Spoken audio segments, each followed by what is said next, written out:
Welcome back. Morbi road પર વાછકપર ગામે ફેક્ટરીમાં આગ લાગી. વોર્થવિલ લિમિટેડ કંપનીમાં આગ લાગવાની ઘટના બની છે. ફોર્મ અને ગાદલા બનાવતી કંપનીમાં આગ લાગી હતી. આગ લાગતા જ મોરબી અને રાજકોટ ફાયર બ્રિગેડ ઘટના સ્થળે પહોંચ્યા હતા. ઘટનાના પગલે દૂર દૂર સુધી ધુમાડાના ગોટે ગોટા જોવા મળ્યા. સંવાદદાતા અંકિત જોડાઈ ગયા છે વધુ જાણકારી સાથે. અંકિત, કઈ રીતે આગની ઘટના બની અને અત્યારની શું સ્થિતિ? ચોક્કસ ખાસ કરીને વાત કરવામાં આવે તો જે ઘટના બની છે તે રાજકોટ મોરબી રોડ ઉપર જે વાછકપર બેડી ગામ આવેલું છે ત્યાં આગજનીનો બનાવ છે તે બન્યો હોવાનું છે તે સામે આવ્યું છે. વોર્થવિલ લિમિટેડ કંપનીની અંદર આગ લાગી હોવાના સમાચાર છે તે સામે આવ્યા છે અને સમગ્ર મામલાના જે ફૂટેજ છે તે પણ હાલ અત્યારે સામે આવે છે. ખાસ કરીને આગજનીનો બનાવ સામે આવતા મોરબી અને રાજકોટ જે ફાયર બ્રિગેડના જે જવાનો છે તે પણ હાલ અત્યારે સ્થળ પર પહોંચ્યા છે અને હાલ પાણીનો મારો ચલાવી જે આગ પર કાબુ મેળવવાની કામગીરી છે તે કરવામાં આવેલી છે. ખાસ કરીને વોર્થવિલ લિમિટેડ કંપનીની અંદર ફોર્મ અને ગાદલા સહિતની આઇટમો છે તે બનાવવામાં આવેલી છે અને તેના જ કારણે આગ છે તે વધુ વિકરાળ હાલ અત્યારે બની છે. દૂર દૂર સુધી ધુમાડાના ગોટે ગોટા છે તે પણ હાલ અત્યારે જોવા મળી રહ્યા છે અને સંભવતઃ સાંજના 5 વાગ્યા સુધીમાં આગ ઉપર કાબુ મેળવાય તે પ્રકારની શક્યતા છે તે જોવાઈ રહી છે. સાથોસાથ અત્યાર સુધી જે આગ કયા કારણોસર લાગી તેનું કારણ છે તે હાલ અત્યારે અકબંધ જોવા મળી રહ્યું છે. આભાર અંકિત, જાણકારી આપવા માટે. ઈસુદાન ગઢવી પ્રેસ કોન્ફરન્સ કરી રહ્યા છે, સાંભળીશું. તમે જો અરવિંદ કેજરીવાલજીની વિરુદ્ધ ઈડી, સીબીઆઈ, ઇન્કમટેક્સ, સરકારી એજન્સીઓ, એલજી, ચૂંટણી પંચ અને દિલ્હી પોલીસ તમામ લોકો લાગી પડ્યા હતા.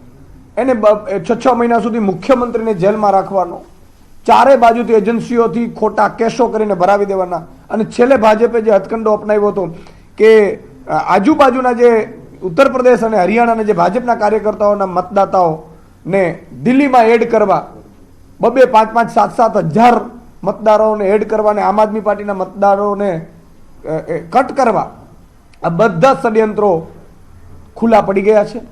આપણે સૌ જાણીએ છીએ. પણ છતાંય જે પણ પરિણામ આવ્યું, આજે અમારા કેટલાક નેતાઓ પણ સ્વાભાવિક છે કે ચૂંટણીઓ પ્રવેશ વર્મા જે અરવિંદજીની સામે જીત્યા છે એ ખુલ્લેઆમ 2500 રૂપિયા મહિલાઓને વેચતા હતા, ખુલ્લેઆમ. અને લાઈનો 1-1 કિલોમીટરની લાગી હોય અને ચૂંટણી પંચની આંખો બંધ હોય. આટલું નઠારું ચૂંટણી પંચ હિન્દુસ્તાનમાં અત્યાર સુધી કોઈએ જોયું નથી. એટલે આ ચૂંટણી પંચ, એલજી, નરેન્દ્ર મોદી, અમિત શાહની જે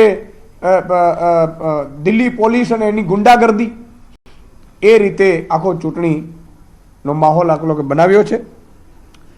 મને પૂરો વિશ્વાસ છે કે આમ આદમી પાર્ટી એક વિચારધારા છે. અરવિંદ કેજરીવાલજીની જે વિચારધારા દિલ્હીની કામની રાજનીતિ છે, આજે એટલું ચોક્કસ કહીશ કે આજે કામની રાજનીતિની સામે ગુંડાગર્દીની, ગાલી ગલોચની અને એક એવી રાજનીતિની જીત થઈ છે દિલ્હીમાં કે જે દિલ્હીને પાછળ લઈ જશે.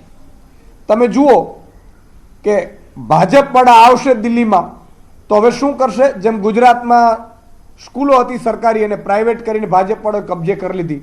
અરવિંદજીએ જે સ્કૂલો બનાવી છે સારી, લાખ રૂપિયા ફી હતી ને 0 ફીમાં ભણે છે, એ ફરીથી ભાજપ વાળા નેતા લઈ લેશે. ફરીથી મોહલ્લા ક્લિનિક વાળા ભાજપ વાળા બંધ કરી દેશે.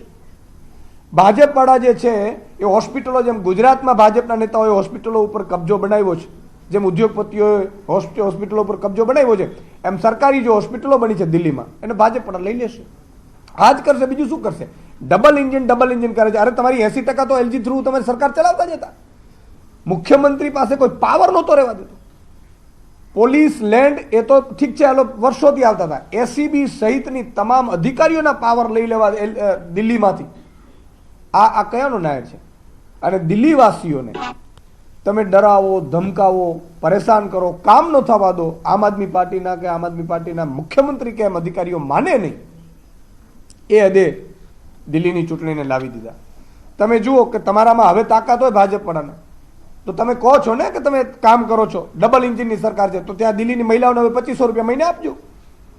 ડબલ એન્જિનની સરકાર છે તો ત્યાં ફ્રી બસ સેવા છે એ ચાલુ રાખજો ને ગુજરાતમાં પણ આપજો.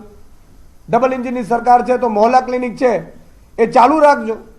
ડબલ એન્જિનની સરકાર છે તો 300 યુનિટ વીજળી જે ફ્રી મળે છે ત્યાં તો ચાલુ રાખજો ને ગુજરાતમાં પણ આપજો. તમે કાંઈ આપવાના નથી.